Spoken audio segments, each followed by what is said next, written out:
Hello, I'm Harrison Keeley. Here's a quick look at today's top stories. First of all, severe weather is making its way to the Chattanooga area.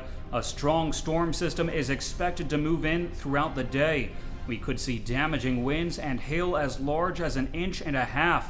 The National Weather Service warns that there is a slight possibility of isolated tornadoes. While the thunderstorms may begin this morning, most of the threat will take place during the afternoon. For the latest storm updates, be sure to install the Times Free Press app on your smartphone. A skydiver was injured as he parachuted into the Chattanooga Lookout Stadium for the season opener. Justin Sylvia was one of 2 members of the Chattanooga Skydiving Company who were making the jump to usher in a new season. He slammed into center field and stayed there for 17 minutes before being taken off on a stretcher and giving the crowd a thumbs up. Sylvia and his family own the Chattanooga Skydiving Company. He reportedly suffered a broken femur and is listed in stable condition. The Lookouts ended up losing the game 12-7 to the Jackson Generals.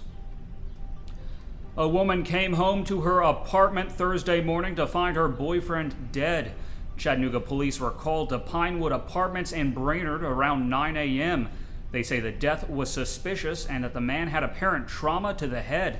But police don't know what caused the injury. There was no sign of forced entry, and they have no information on suspects. Neighbors tell us they heard gunshots shortly after midnight, but no one called the authorities. Anyone with information is asked to call the police. Bryan College could be losing up to 1/4 of its full-time faculty. The Christian college is requiring professors and staff to sign a statement against evolution. The school's new statement of belief says Adam and Eve were created in an instant and that humans share no ancestry with other life forms. Faculty were given a few weeks to sign the statement, and now that time is up. Some professors are finding other jobs, one retired in protest, and others still don't know if they will be employed at the college this fall. With so many faculty leaving so quickly, students and staff have reported low morale on campus. And even though professors passed an overwhelming vote of no confidence in President Stephen Livesay, the Board of Trustees say they stand fully behind him. Last month, Livesay told the Christian News Network that Adam and Eve are foundational to Christianity, and that if they weren't historical people, then the credibility of all Scripture is at stake. A semi-truck was torn in 2 by a train on Thursday morning. It happened at the base of Lookout Mountain, not far from the scene of another fatal train accident less than 24 hours earlier.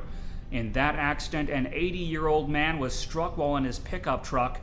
This time, the big rig was split apart. The cab was knocked to one side of the tracks and the trailer landed on the opposite side.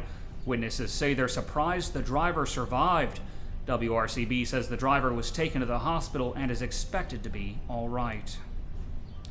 Finally, authorities say a fire that heavily damaged Blue Spot Lounge on Dodds Avenue seems suspicious. There were no injuries reported, and the club shares a building with Mercury Cab Company. But fire investigators say there was no power to the building, and no one was supposedly there at the time. The fire gutted the club, causing about $50,000 in damage.